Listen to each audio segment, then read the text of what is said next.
Hello, homemakers and everyone in the chat. It is so good to see all of you out there tonight.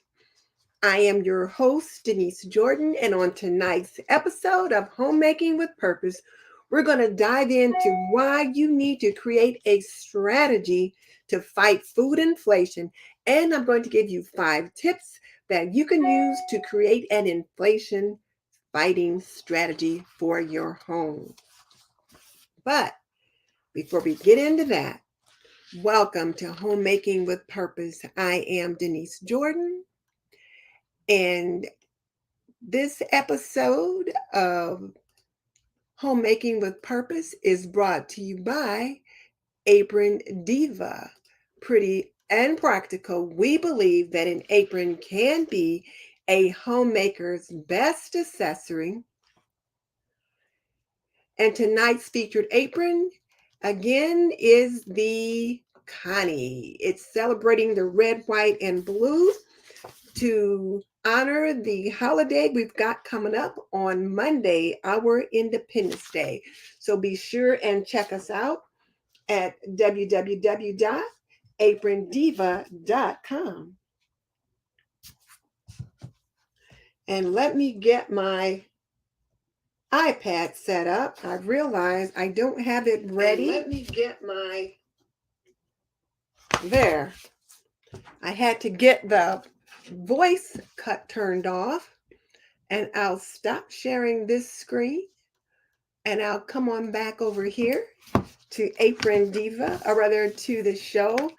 And I better get my mic on because when I don't have it on, sometimes I get weird sounds. And I apologize for showing up late. I was having some technical difficulties. Usually I don't have any trouble, but all of a sudden I was having some trouble.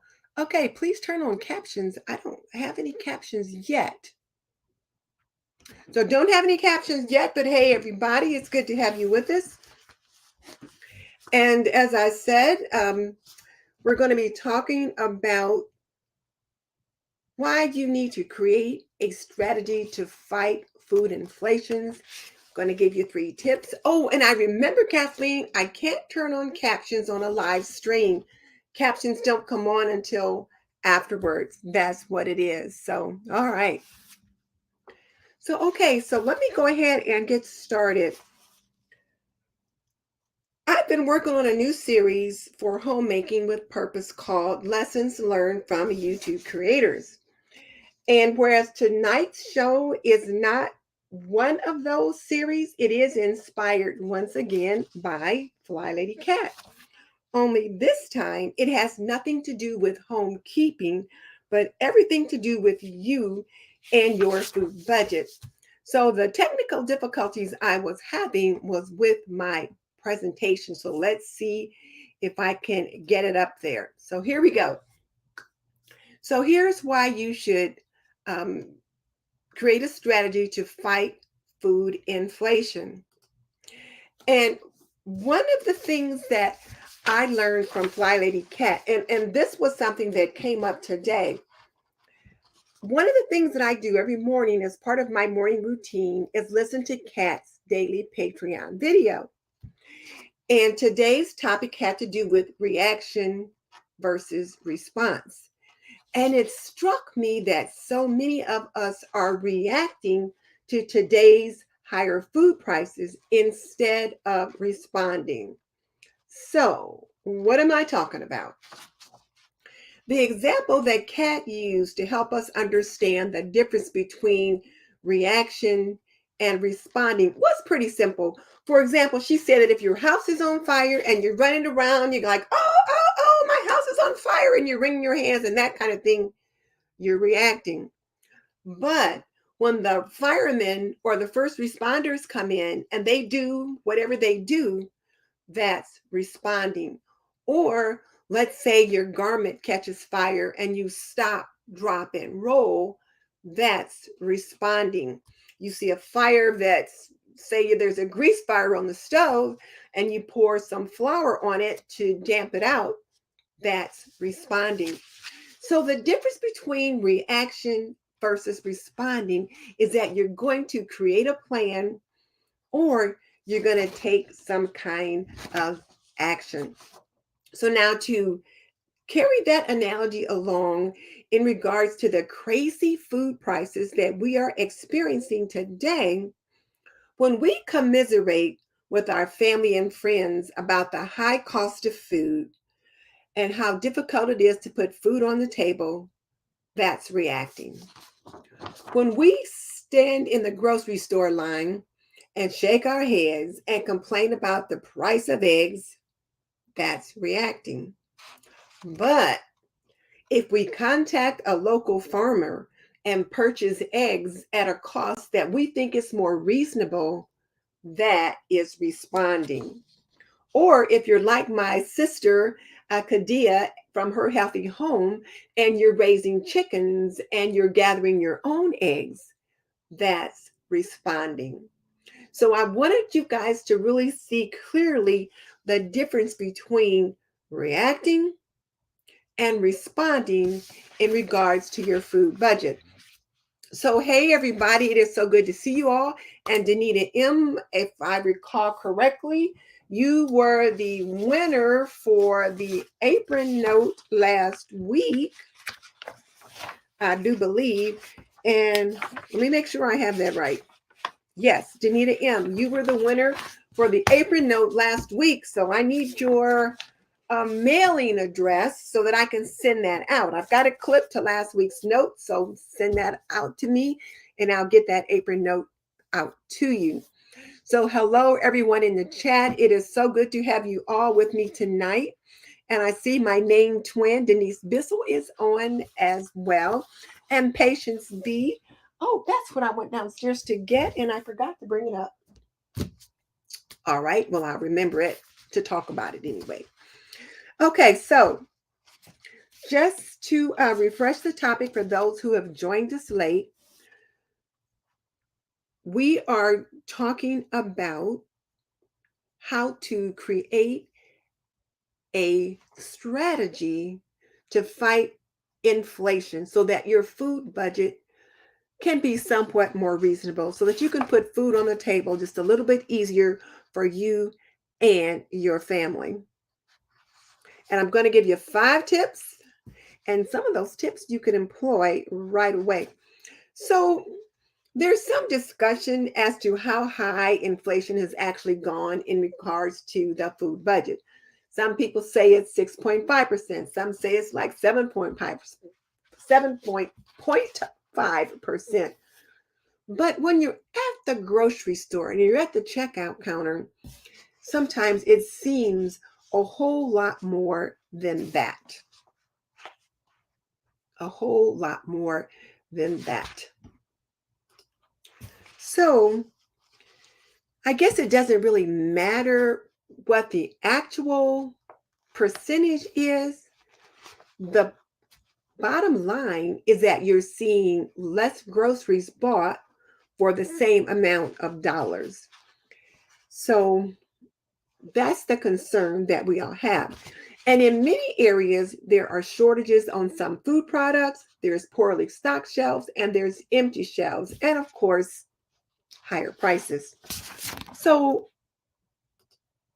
tip number 1 is to have multiple food sources.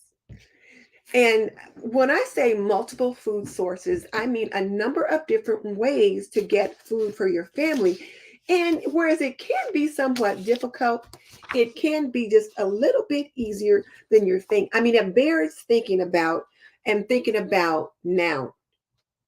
So probably the first source that I would consider is to grow a garden, to try to grow as much of your own food as is possible. But depending upon where you live, what your resources are, what you have around you, that may or may not be possible.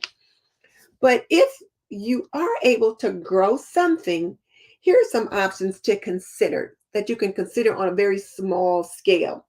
First of all, there are herbs. Parsley, mint, thyme, oregano, celery. You can grow that as well. And then you can also grow tomatoes, greens, like green vegetables like spinach and collards and turnip greens and kale. Those are very easy to grow, as well as some beans. You can grow them on like little bush beans. They can grow aside the house or in a large container, as well as corn and other things, squash and cucumbers.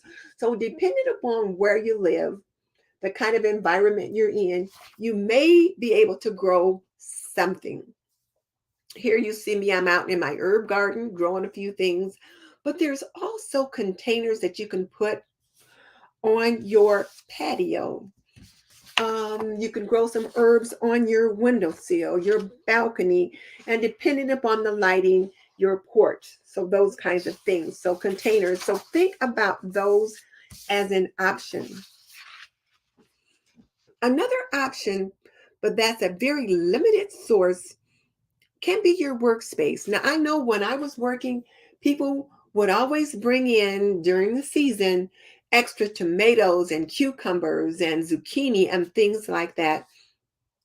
Sometimes I would take some of those things home, sometimes I would not. But depending upon the area that you're in and when your growing season starts, people will start bringing in those tomatoes and cucumbers and that kind of thing into your break room and putting them in there for you to enjoy. Take advantage of those things. Take them home. Don't be shy. Also, if you work with someone that you know is a farmer or who plants a large garden, offer to help with some of the work in exchange for some of the goodies. Or let it be known that if they have something in abundance that they're inclined to share, you'd be willing to either one, purchase, or two, take some of the extra off their hands so things don't go to waste. Now, consider what you can do in exchange, because we don't want to be like in the little red hen when she was making the bread, that we just kind of wait until it's all done. Offer to see if there's something that you can do in exchange to be of help or of service. Or maybe you get some carrots or some tomatoes or something. You make a nice cake or bake some cookies or muffins or something that you give to them to show your appreciation. So consider that. But just do something nice. Another source of food is your local farmers market. And everyone has one. I don't care what city you live in, there's a farmers market somewhere. So consider taking advantage of the farmers market and buying some fresh produce. And often it will be at a better price than you can get at your local grocery store. It's a help to the farmer for you to purchase from them, but it's also a help to you because you're getting things at a more reasonable price. So be sure to consider that. And pick up the food that's in season. There will be different things at the farmer's market as the season progresses. So at the beginning of the season, certain things will be in season and you can get this or that. In the middle of the season, other things have come into its full growth. And then toward the end of the season, you'll see things that you typically can only find in the fall. So as the season progresses, there will be different things that you can find. So be sure to take advantage of that. And then when you pick up the food that's in season, buy extra.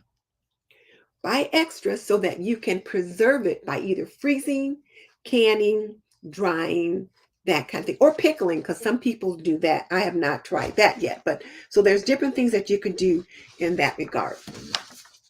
Now, there's another source which is called the farm to table connection. Now, I want you to think about this and ask yourself if there's something similar to this in your area.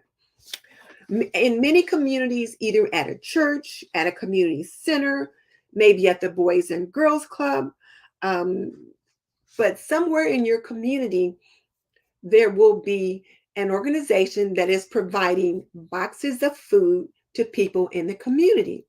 They usually will give them out at churches because lots of people can come to that location, or community centers. But the boxes will usually contain things like, well, whatever fresh produce is in season. At the beginning of the season, There might be some corn on the cob. There might be onions, potatoes, carrots. And then toward the middle of the season, there might be cabbages and zucchinis, but there's different things that come in those boxes. And there's one box per family. And you just take the box and you go home. And here's the thing about this. You want to take advantage of those programs if they have them in your community, because typically some kind of a grant has been awarded to a community group or to the church or an organization to be able to provide that service. If they don't get enough numbers, enough people that are taking advantage of it, then they may not be able to renew the grant the next year. So don't think, well, maybe there's someone that needs this more than I do, so I shouldn't go and get it. No, if they have that program available in your community, you should go and take advantage of it, because one, it helps out the organization because it helps to show the numbers of the people that are coming for those services.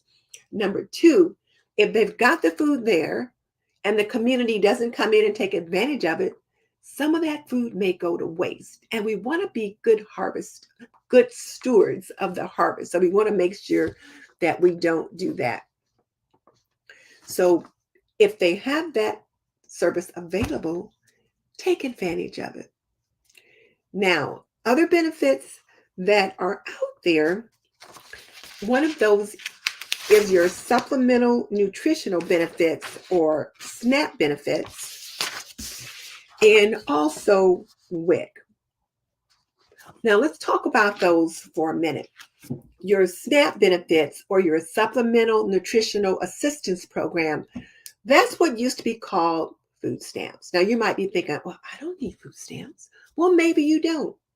On the other hand, maybe you do. If you're struggling to put food on your table, apply. All they can tell you if you don't qualify is no. Now here's the thing. You pay taxes from the day you had your very first job at McDonald's, or for myself as a nursing assistant at a hospital. You start paying into the tax system from that very first job. Your parents have paid taxes from their very first job and your entire life. So the tax dollar is what pays for the SNAP benefits and the WIC benefits. And I'll talk about what the WIC benefits are in just a minute.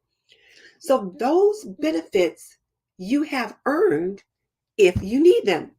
Now, me, I don't apply for the SNAP benefits because I don't need them. I can afford to put food on my table, at least right now I can, but there might have been a time when that might have been difficult. So if you need those benefits, don't be too prideful to go and take advantage of them, because as I said, you've paid your taxes for years and years and years, and now may be the time you need to earn some of that back. So think about that. As far as WIC benefits, WIC, women, infant, and children, those are benefits that are provided by the government for women who are nursing, who are pregnant, and who have children under the age of 5 years old. And the kind of benefits that you get, again, are nutritional benefits. You can get gallons of milk, you can get bread, milk, cheese, eggs, peanut butter, nutritional needs for a family with children under the age of 5. Now, it is based on income, but if you need those services, take advantage of it. When I used to work in community health and we would take our students to those centers, and the women would come in, and they would be educated on various things, and then we would encourage them to take advantage of those benefits. So again, don't feel ashamed if you need them. Okay, so, and then my friend Mary at Mary's Nest did a lovely video on multiple sources or multiple streams of food. She goes into quite a bit of detail, and she goes into different things than I do because our backgrounds are different. I'm coming from my community health perspective, so I'm going to talk about additional sources like SNAP and WIC. She comes from her community food teaching perspective. And so she's going to talk about some other things. So I'm going to link her video in the description box so that you can be sure and check that out, because I think that you'll get a lot from both her video as well as the information that I'm going to share with you tonight. So let me just go over here and check out the chat, because I see some good comments already. And hey, Jerry Barber, it is so good to see you tonight. I'm glad you joined me. And Jerry says WIC also gives farmers market vouchers and allowances. Now, I didn't know that. So see, that is huge. So boom. Thank you, Jerry, for sharing that knowledge with us. That's huge benefit, because then you can eat fresh and get fresh things for your family. Kim says she's not growing food for the first time in years. The animals keep eating everything. And she's spending this year figuring out how to keep animals out of her containers. And I've been thinking about that same thing too. I've got rabbits galore, and they've been eating my things too. I'm thinking next year I'm going to do above ground planting so that I don't have that issue. And then So Lovely is enjoying the perspective about that. And then she said she won't be able to do it this season. So I think that means gardening, but she's going to consider doing something like that from now on. And then Jerry works at a community center for the urban farm. They also take EBT for produce plants. Oh, I did not know that. Okay. So you can get produce plants like tomatoes, peppers, and squash and grow those. So guys, that's good information for all of you that are there. So please do take advantage of those things. Because one of the things that we talk about when we talk about multiple food sources is that we understand you can't grow everything, but do what you can. You want to be responsive and make a plan to create a strategy to take care of your family's food insurance. So Lovely's been stacking up seeds like she's been stacking up non-perishable foods. Alberta's growing cherry tomatoes, chili peppers, and basil in her apartment using grow lights. Boom, I like it. All right. And then Elizabeth says we need to remember how families were able to survive for hundreds of years before us. It's time to go back to the old ways. And she thought it was perfect about responding versus reacting. However, here's the thing, Elizabeth, we have forgotten how to do some of those things that we used to know how to do. We also live a lot closer together. If you think way back hundreds of years ago, people mostly lived on the farm. It was the agricultural society. That's a little bit of history stuff there, but we all studied that in school. So people had more space around them. They had farms, and at least they had a nice little plot of land around their home that they could do that. I live in a neighborhood in a little addition, and I've got a front yard and a backyard, and I've got plenty of space that I could grow a garden. But if you live in, say, like a big city like New York or somewhere, something like that, and you have a patio or a little balcony, then you're going to be looking at a container garden or some kind of a raised bed garden up on a roof or something like that. So now there are ways to address it. We just have to figure it out. And you may need help figuring it out. The nice thing about YouTube is you can find almost anything you need to find on YouTube, and it can teach you how to do it. And the other thing is, if you've got an extension office or some kind of an urban farmer in your community, there's people there that can help you. So let's consider that as well. All right.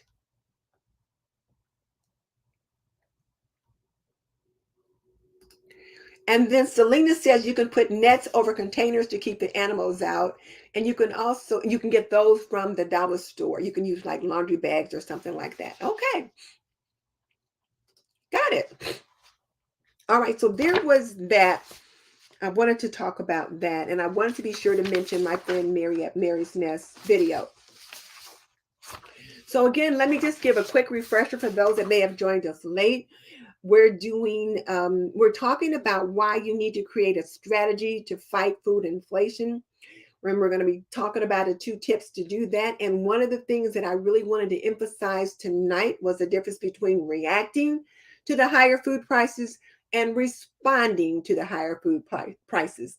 And the reacting was to wring your hands and talk about, oh my goodness, food is so high.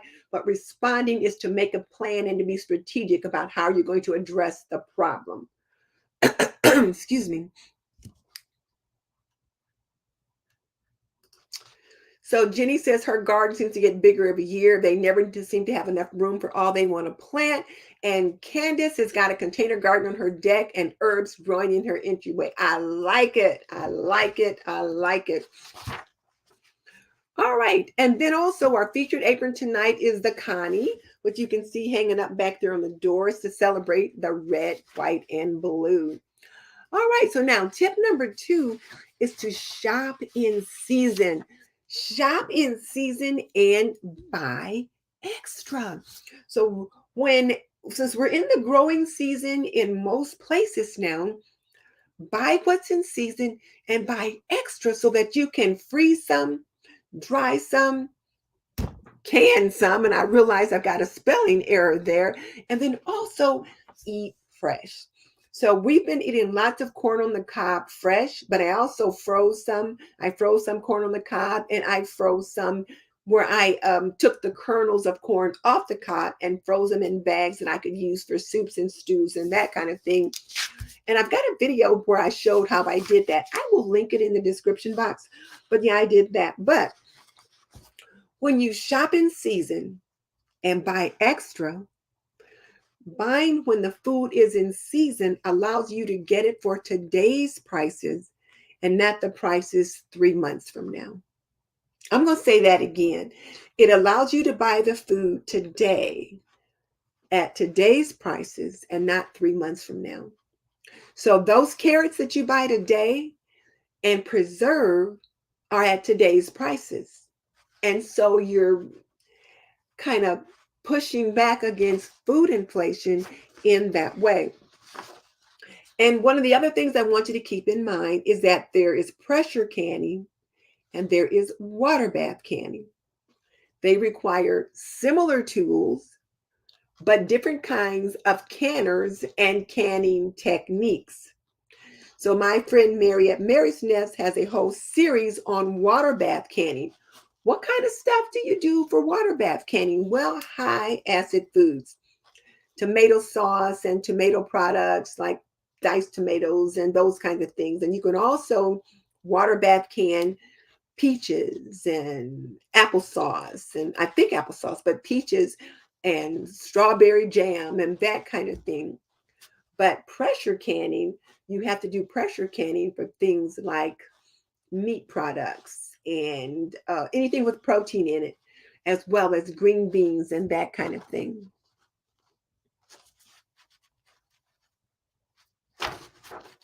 We got a couple people over here talking about their gardens. Stephanie says Gardener Supply has great ideas for urban gardening. They're a bit pricey, but they have lots of ideas. So that's just something to check out as part of your plan. And then Nanny is excited about southern tomatoes. And then Jenny's got green beans in the garden and has put up enough green beans for now so they can eat some of the smaller harvests. And Jenny says, oh, wait, I didn't get it. And then Lovely says pressure canning is her next goal. And that's my next goal too. I bought a pressure canner and the one that I bought is no longer available because they're out. But so I bought one, but I've got to learn now how to use it. I'm very comfortable with water bath canning, but pressure canning is my next stop.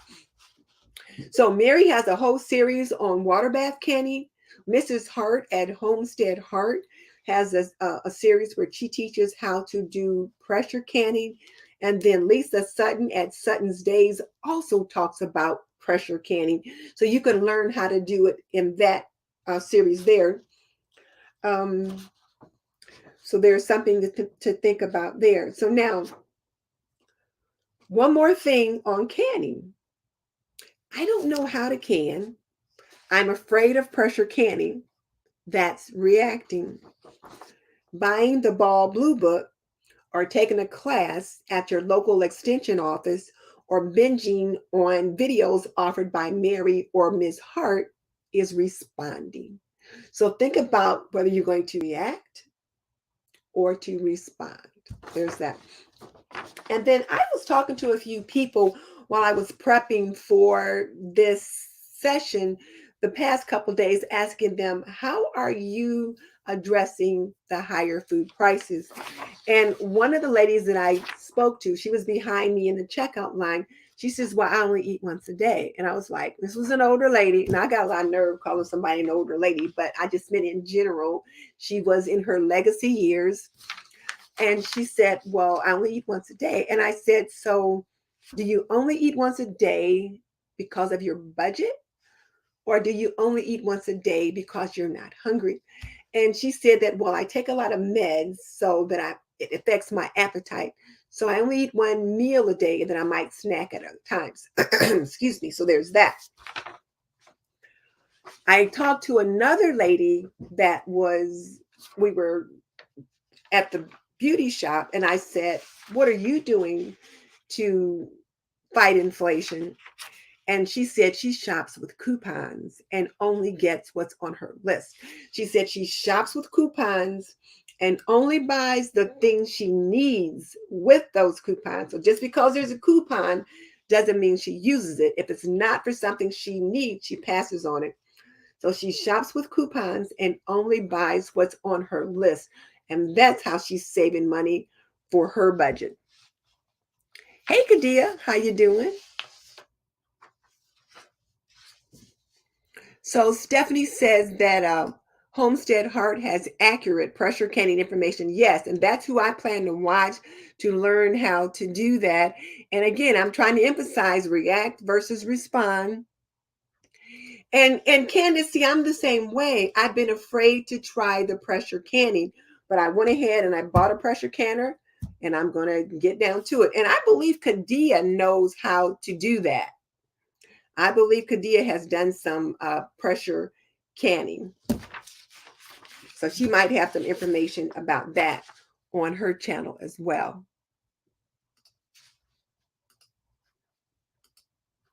Okay. Tip number 3 is to stop eating out. Boom, ladies and gentlemen, stop eating out.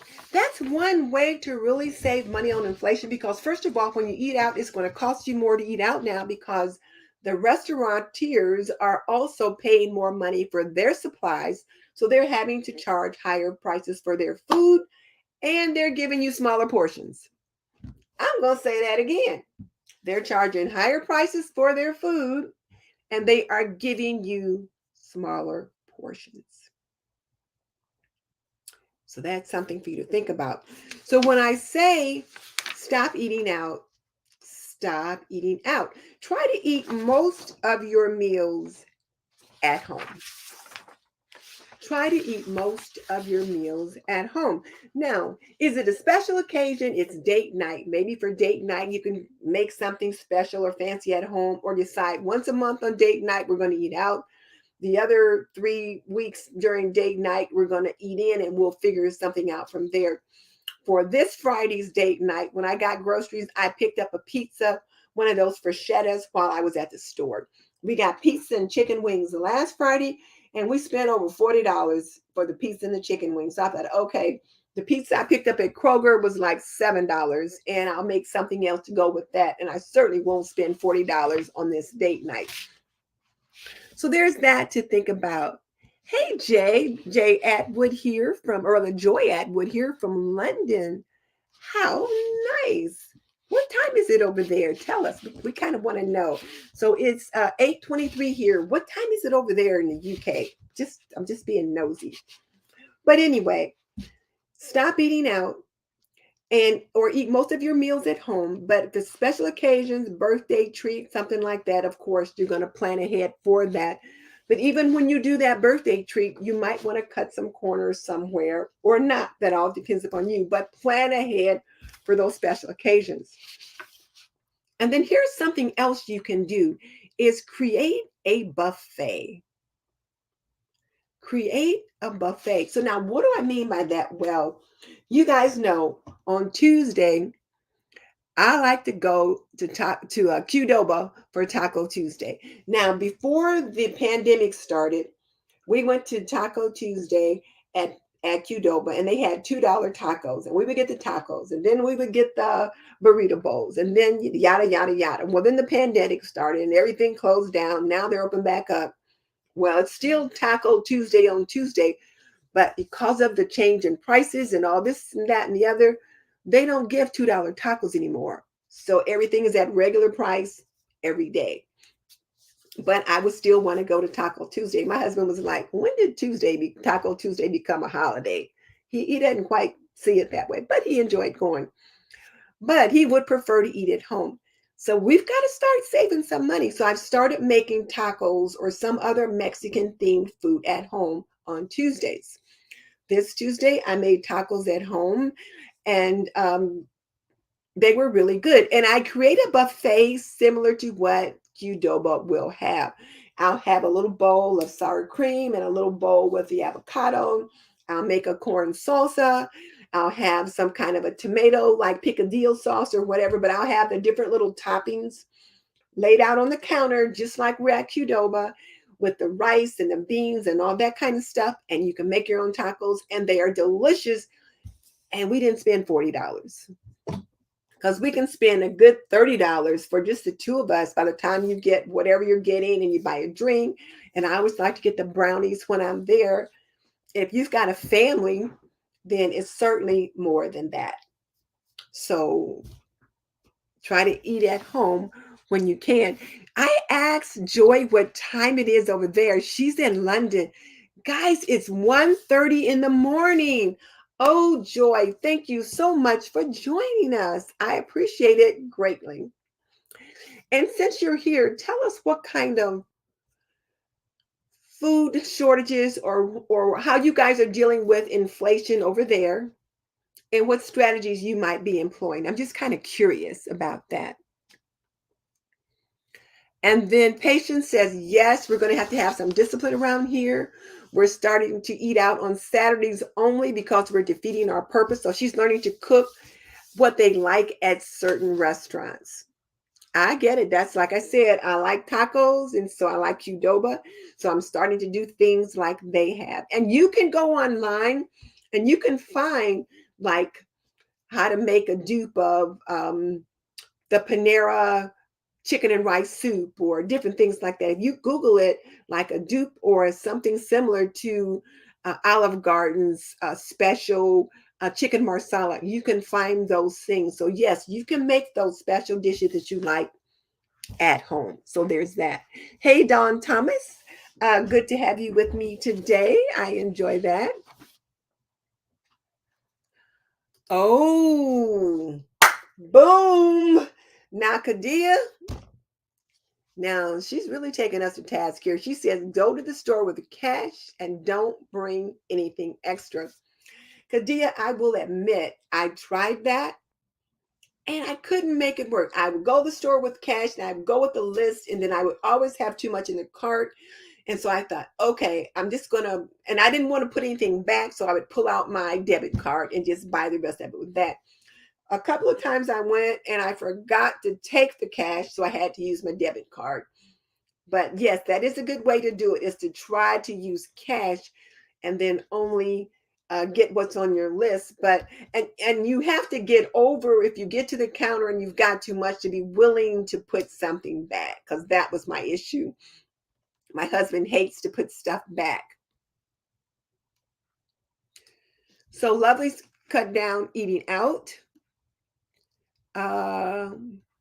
Hit the like button, everybody. Kadia says yes. And you guys, I also want to ask you guys to drop me a comment. So if you've been trying to cut down on eating out, just put cutting down or cutting back on eating out in the chat section. Let me know who's all been trying to do that. And Patience Lovely said she's always been looking out for copycat recipes. Yes, I've been doing that lately too. Shell's definitely reduced eating out. And for the last 2 weeks, she made breakfast burritos and placed them in the freezer. That is so good. Now, that was not one of the tips that I came up with. That's not something that I typically think about doing, those make ahead freezer meals, but that's something I want to start. So thank you for introducing that idea to us, make ahead freezer meals. For those of you that are just joining us, we're talking about tips and strategies on how to create a plan to fight inflation, to deal with this rising cost of food. And we're talking about the difference between reacting and responding. And as I said earlier, this is not part of my series on lessons I've learned from YouTube creators, but Fly Lady Cat was the one that this morning talked about reacting versus responding. And as the example that I gave was, reacting is saying, oh, the prices are just so high. I just don't know what I'm going to do about buying food. And then responding is when you say, I'm going to make a plan to do this, this, and this. And I've got a couple other ideas, but people have been giving comments over in the chat about what they are doing. So yes, if you're trying to cut back on eating out, please drop me a cutting back in the chat. And Danita says cutting back for sure. One of her favorite YouTubers just put out a budget eats video using real food, not packaged or from dollar stores. Who is that person? Tell us who it is. We can check them out, because we can all grow. We can all learn from each other. So if there's someone that you've been following that's been putting out budget eats videos using real food, let us know who they are so we can check them out as well. I know my friend Mary at Mary's Nest has been doing a couple of videos on how you can make things from scratch, and I'm going to be coming to that. But how to make things from scratch, how to make your own rice-a-roni, different things like that. And I'm coming to that in a minute. So Joy, who was in the UK, she's in London. She says petrol prices are high. So grocery prices in general have shot up, especially fresh produce. Yeah, that's worldwide, I guess. We're all having that same issue. And then Candace said she needs to get back to meal planning, and making freezer meals has been working well for her. Hey, Anna. And so JJ Miss Ma'am. So JJ Miss Ma'am says hubby and she buy and drink a hot dog at Sam's Club for date night. Okay, that's nice. So you go to Sam's Club and you buy a hot dog and a drink for date night. Okay. We'd like to get pizza and chicken wings. So we won't be having chicken wings this week, because when I was at the grocery store, a bag of chicken wings, and there were quite a few wings in the bag, but it was about $25. Chicken wings are crazy in price right now. So there's that. And then Shell says, yes, it's worked out because she's not tempted to go out and buy breakfast on the way to work because she has something already prepared. So again, that is responding and not just reacting. So when Shell prepares her make ahead breakfast burritos and things like that, and then puts them in the freezer, and then takes one out, thaws it out, and has it ready to go for breakfast in the morning, she's responding to those increased prices by planning ahead. So, boom, Shell, we like it. We like it. We like it. Jen Chapin, she has a family of 4. I'm going to write through and I'm going to check her out. Maybe I can get her to come on the show one day. So she has a family of 4, and you can relate to her because of her cooking styles. Okay, I'm going to definitely check her out. Jen Chapin Cooking Channel. Is that the name of her channel? Okay. With food. Okay, I'm going to check her out and we'll see. Maybe we can get her to come on the show. So Josiah says, I wish I was disciplined enough to make freezer meals. So Josiah, we're going to talk about reacting versus responding. So reacting is saying, I wish I was disciplined enough to make freezer meals. Responding is saying, I would like to make freezer meals, and I'm going to try and make 3 freezer meals this weekend. That way you make a plan. Okay, I would like to do it. I'm going to make I'm going to make 3 freezer meals this weekend, and you can decide what kind you want to make and how easy or how hard they are. But just say, I'm going to make 3 freezer meals this weekend, do some research, plan the meals that you're going to do, and then put it on your calendar and get it done. So Kadia says Costco has the best price on drumettes, and they are expensive. She paid $15 for 3 individual family-sized dinner portions. Oh my goodness. Yeah. Chicken wings are very expensive right now. Stephanie has food allergies, so she makes everything from scratch. So, yeah, that's good. Okay.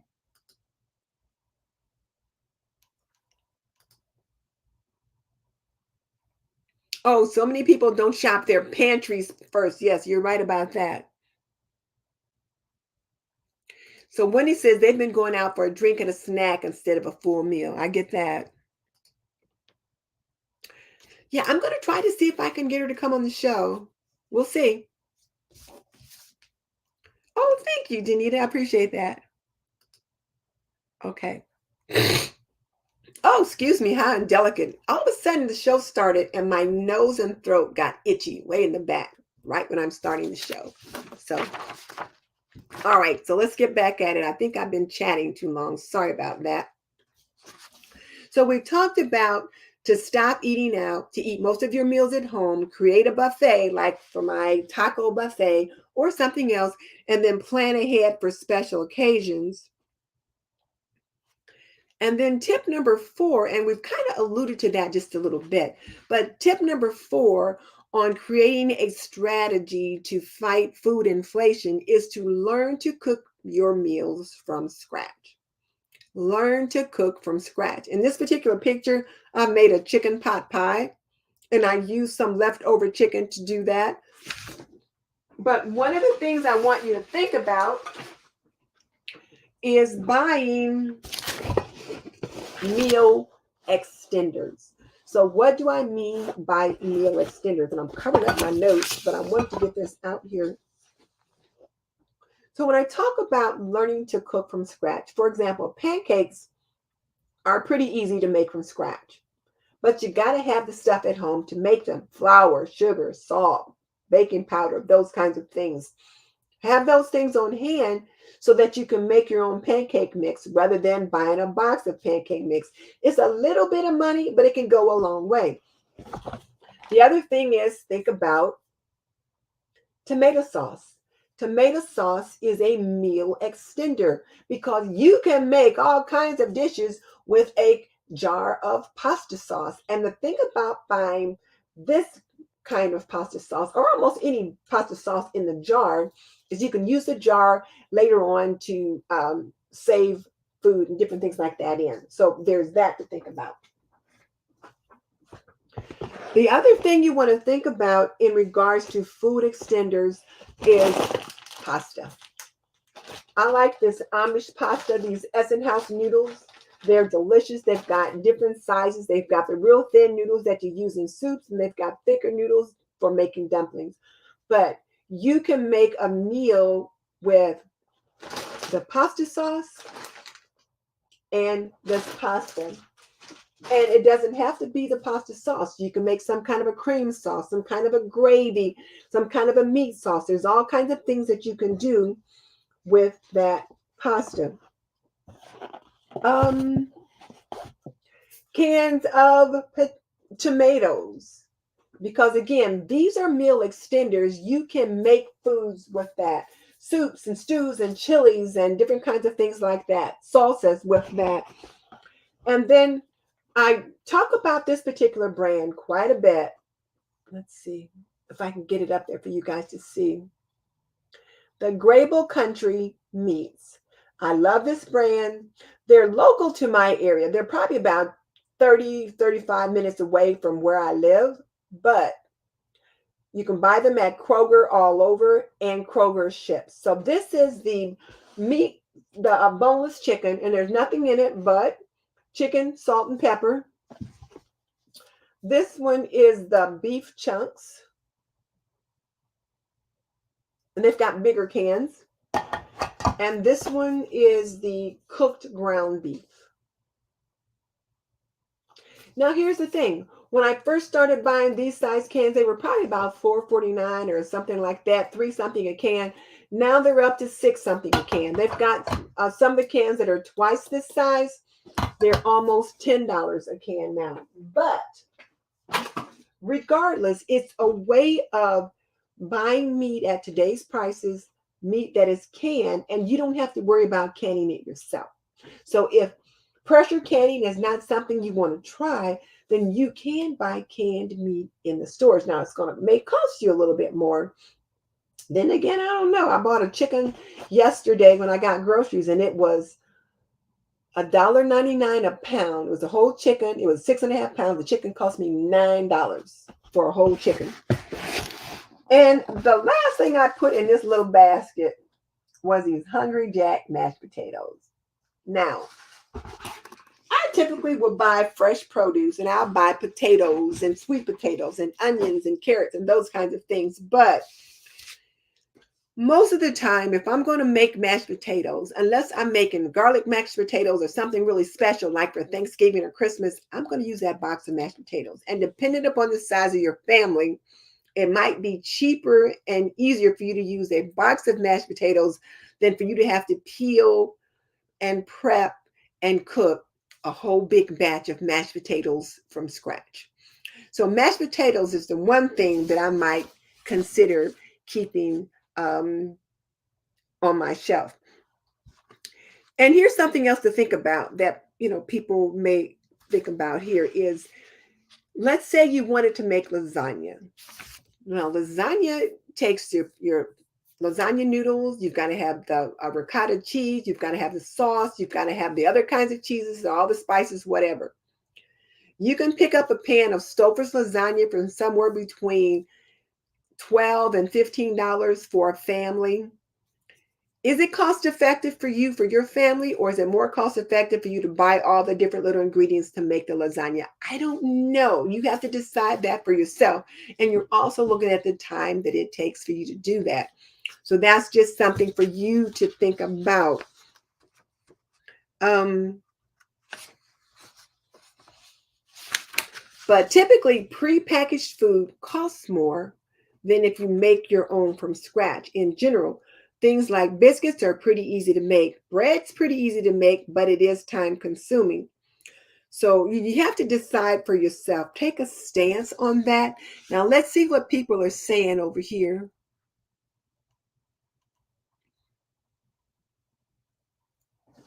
Oh, I got all kind of people that have jumped on. Thank you.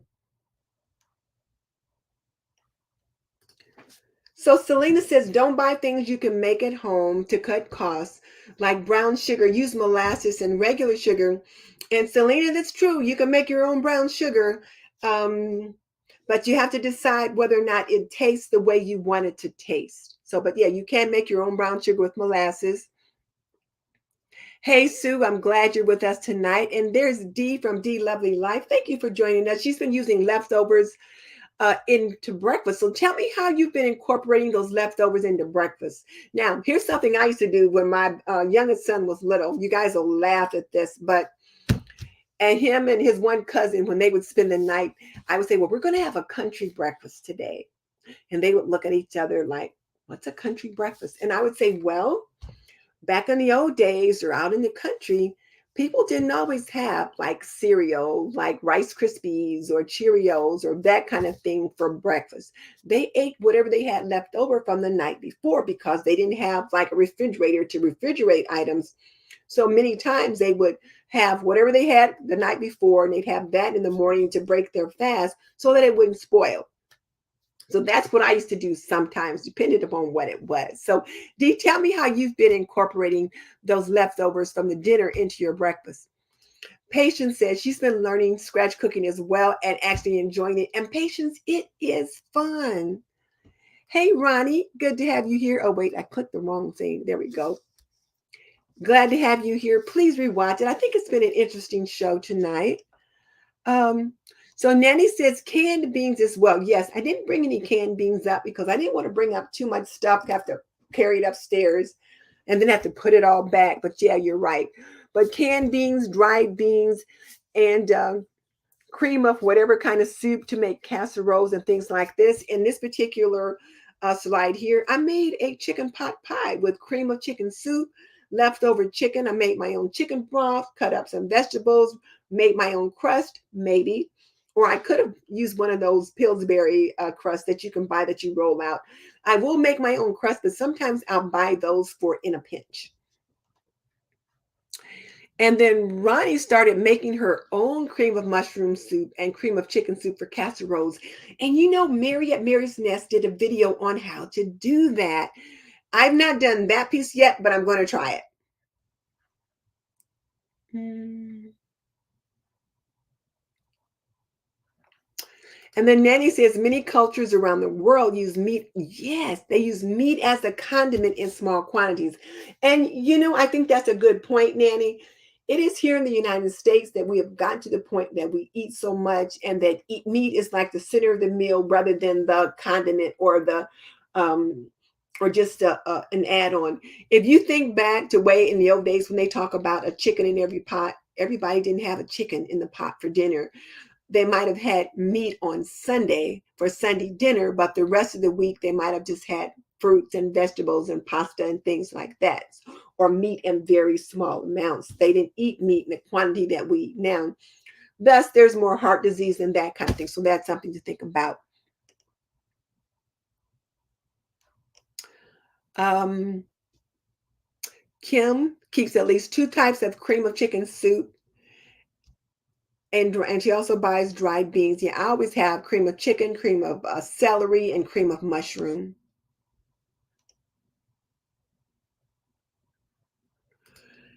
Box of Biscuits, oh my, $5. Yeah. So you can, start making your own things. Let's see. I saw Kadia somewhere, but I lost her. Oh, there she is. Kadia says make your own granola. Oats are cheap, and then she buys them organic. So yeah, you can do that. And Joy makes her leftovers into frittatas. Oh, those will be good for breakfast or lunch. And then to each their own home. Tell us your name. We like to know what people's names are over here, so tell us your name. But she's been using breakfast foods for dinner because it's more cost effective. Oh yeah, pancake suppers are nice. You can always use grits for dinner. And I think in the UK, a lot of times they'll do scrambled eggs and that kind of thing in the evening sometimes for a supper. But yes. Um, let's see. Somebody's talking about delivery. Oh, okay. So D Lovely Life says she makes mashed potatoes into potato cake. She dices onions and tomatoes left over into the eggs and enchiladas added with eggs and steak. Yes, yes, yes, D. I love it. I love it. So thank you for sharing that. All right. Um,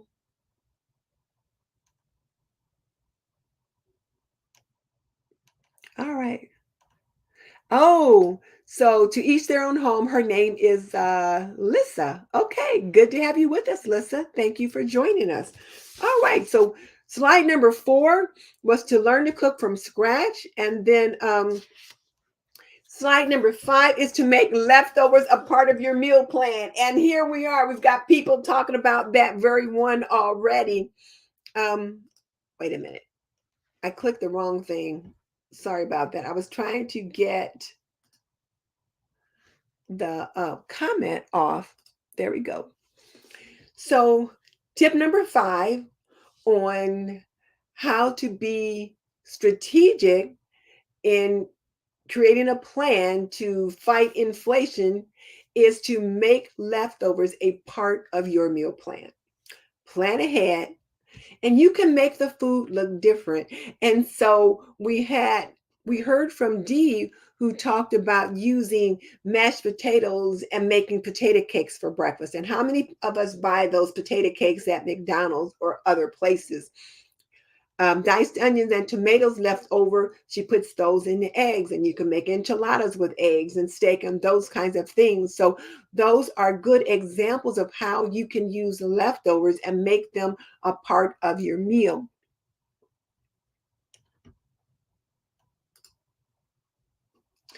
And then Linda Barrett says that her father said that during the Depression, they had chicken on Sundays, oh, and feathers the rest of the week. Yeah, people didn't have chicken or meat every day. They had chicken on Sunday, and then that was it. And you had other things throughout the week. But as you think about making those leftovers a part of your meal, one of the things that I want you to think about is planning ahead. So if I have chicken on Sunday, then I'm going to have either chicken and noodles or chicken and dumplings or chicken pot pie. And I've got a slice of chicken pot pie in this slide on Wednesday or Thursday. Learn to make your own desserts, cookies, cakes, pies, and puddings. So you can use stale bread and make a bread pudding, which is a very nice little sweet. And then another example, if you make to use your leftover chicken, is cut the chicken into thirds and use 1/3 of it and make either a chicken noodle soup or some kind of a chicken casserole, chicken and dumplings, something like that. But just plan on saving some of that out for another meal.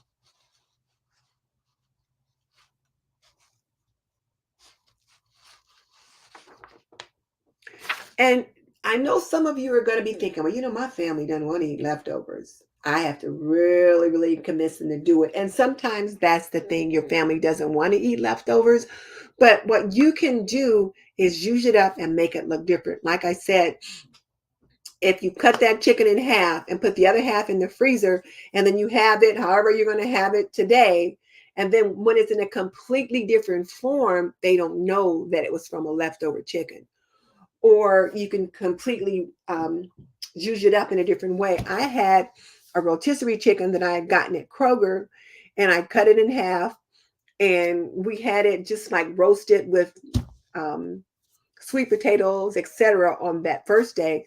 But the next time I cooked it, I got it out of the freezer and I put carrots and onions into celery at the bottom of the roasting pan, put the chicken on top of that. Now, mind you, this chicken is already cooked, but I put that chicken on top of that and then layered it with some orange slices and some fresh sage from my garden, covered it and let it just kind of roast for about an hour and a half. Oh, and I also had chicken broth at the bottom. Oh my goodness, it was delicious. And you never would have known that it was the same chicken I had cooked a week ago. So think about that. And so it's all up as to how you fix things up. Think about that. And then a bonus tip would be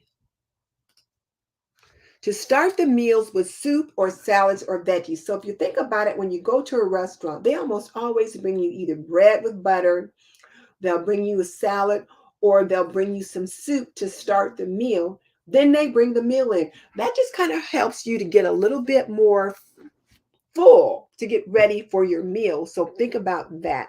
You can do that same thing at home. How many times have by the time the meal came, you were full?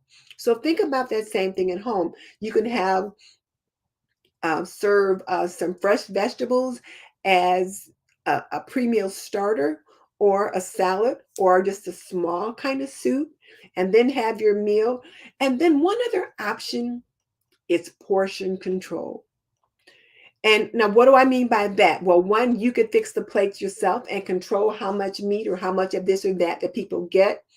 But the other thing is that sometimes now, when I'm preparing a meal, let's say I'm going to have chops for dinner, instead of making 2 chops for him and 1 chop for me, sometimes I'll just make 1 chop for each of us and then make sure we have enough starch and then vegetables and sweet or whatever to fill up. And it's a nutritious and healthy meal as well. So Jeanette says if the leftovers are dry or flavorless, it's hard to get the family to eat it. Don't serve dry, flavorless leftovers.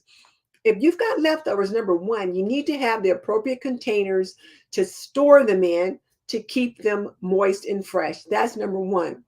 Number two, juice them up. Like I said, when I juiced up that chicken, I put it in with carrots, onions, celery, orange slices, and sage. zhuzhed it up. There's no way my husband knew that it was the same chicken we'd had previously because it tasted completely different flavor. So it's up to you to make sure that you zhuzh it up so that it's not dry or flavorless. Cooking from scratch can expand the menu for picky eaters and people with allergies and young ones. Angela, I agree with that. And if you've got picky eaters, then what you want to do is, allow those picky eaters one or two things that they don't have to eat, but everything else they've got to eat. Now, if they've got allergies and things like that, that's one thing. And if you've got young ones, a lot of times the problem with picky eaters is that it's a texture thing, or it's a new texture, a new taste, a new flavor. So maybe say you've got to take 3 no thank you bites every time. And then each time you offer it to them, they'll get more and more adjusted and their palate will expand and they'll begin to like other things. But of course, allergies is one thing you definitely want to be careful with. Uh,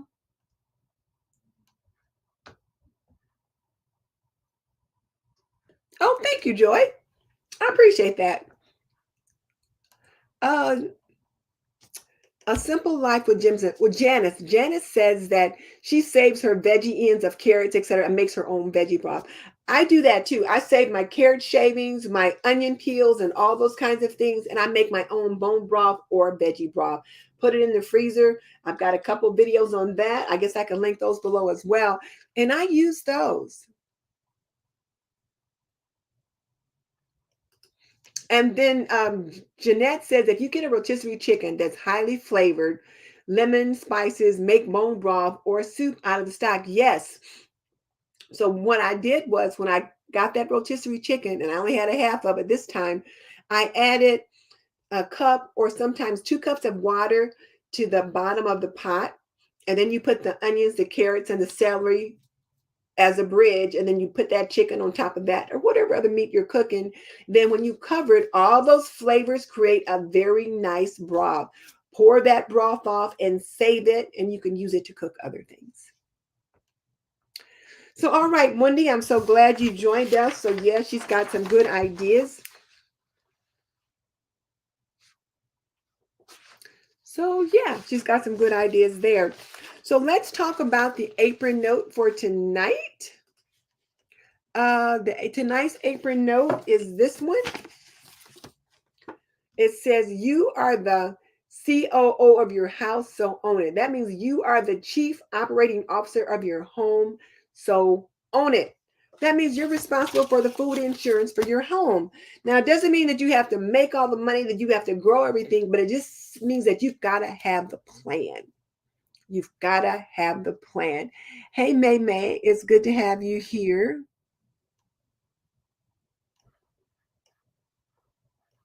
Someone's finding a good deal on bone-in chicken thighs at Costco for 98 cents a pound. Oh, but it was in 40-pound packaging.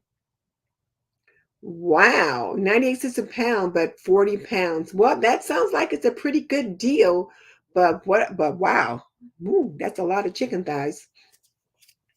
Yes, and a 3 bites is a good policy because kids just have to learn to eat more things. And chicken nuggets is not a food group. But that's one of the things that we feed our kids so often. Not saying the chicken nuggets can't be healthy because they can be, but there are other things. We just have to explore and let them try new things. That's all. All right. So,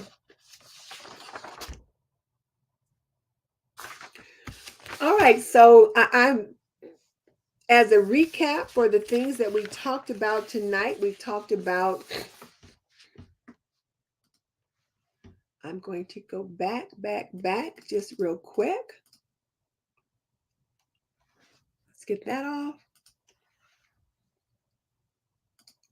We talked about reaction versus response, and reaction is when you just go, oh my. Response is when you make a plan. We also want you to have multiple food sources or multiple streams of food. We want you to shop in season, stop eating out, learn to cook from scratch, make leftovers as part of your meal plan. Start your meals with soup or salads or veggies, and maybe even consider portion control. So, those are some of the tips that we came up with tonight to help you begin to take control of your food budget, of your food dollars, because we got to make ends meet somewhere. So, there's that. Um, So the question of the day will be, what's your aha moment? Which of these tips resonated with you? Leave a comment and let me know.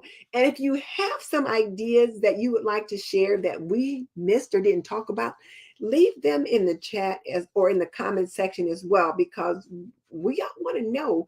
As they say, you get by with a little help from your friends. So this will help us all to learn how to do a better job in combating inflation. So please, let's do that. And also, if you missed the last two shows, I'm working on this series, lessons I've learned from YouTube creators. So the last two series had to do with lessons from Fly Lady Cat. The first one was tips from Fly Lady Cat, and the second one was more tips from Fly Lady Cat. So if you missed those, please check them out. We also have one surprise box left from our anniversary sale. And check out my last video on how to freeze sweet corn and dry herbs. So again, I'm trying to make my budget more inflation proof. So I'm growing some herbs and some greens, and I'm working with those from my garden. So check out the video I have on that.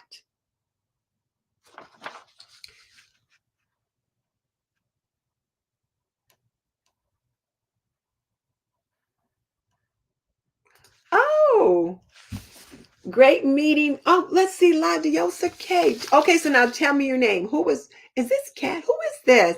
She met me at Grow with Video Live. She's got to get to work, but watch replay. Oh, thank you. I'm thinking now, so was this Kat? No, that's not Kat. Tell me your name, La Diosa, because I don't think, was that what you said when we met? But oh, I'm so glad you joined me tonight. I appreciate it. I appreciate it. Thank you so much. All right, well, ladies and gents, we've been on here more than an hour, which I certainly had not intended for us to do tonight. I always think we're going to be on for 45 minutes, and we always end up on an hour, and here we are. But thank you so much for joining me. I appreciate it. Don't forget that in July, we're going to move from Thursday nights to Wednesday nights. It'll be 7:45. So we'll go from Thursday night to Wednesday night, except for July 13th. Mary from Mary's Nest is going to be joining me, and I already had her scheduled months ago. So I can't ask her to change. So I'll have to figure out my schedule on that night. So Mary from Mary's Nest is going to join us on July 13th. But the other days, we're going to move to Wednesdays, and I'll put a note on the community tab, and I'll put my reminder out earlier so that you'll get that message. So let's see. Oh, Kanisha with the bright lip gloss. Okay, now I remember. Kanisha, I remember. Thank you. Yeah, we'll have to connect again. That was fun. I just loved Grow with Video Live. And then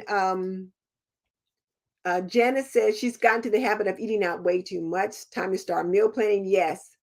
Oh, thank you, Janice. I appreciate that. I forgot my Happy Mail. I had 2 episodes of Happy Mail. I got a letter from Dawn Thomas, and she's on with us tonight. And I also got a letter from Patience B. And I forgot to bring them upstairs. I was working on writing a letter, and I was down at the kitchen table. And then I had to feed my husband, and I ran upstairs and forgot to bring the letters up. And of course, I couldn't leave the screen once I started. But I had Happy Mail from Patience B and Happy Mail from Don Thomas. Thank you, thank you, thank you. It was so nice to get a letter. I appreciate it. I appreciate it. So thank you. All right. Okay, guys. It's been a while. It's been fun. And you see, I'm trying to do better, but with my slides and stuff like that. So I can be more creative. I'll see you guys next week. Bye.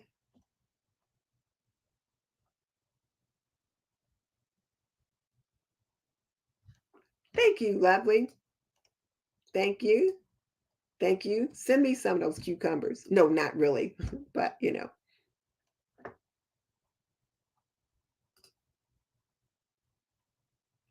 Yeah, I like reading all the comments too. I really enjoy that. All right, I better go. See you guys. Good night.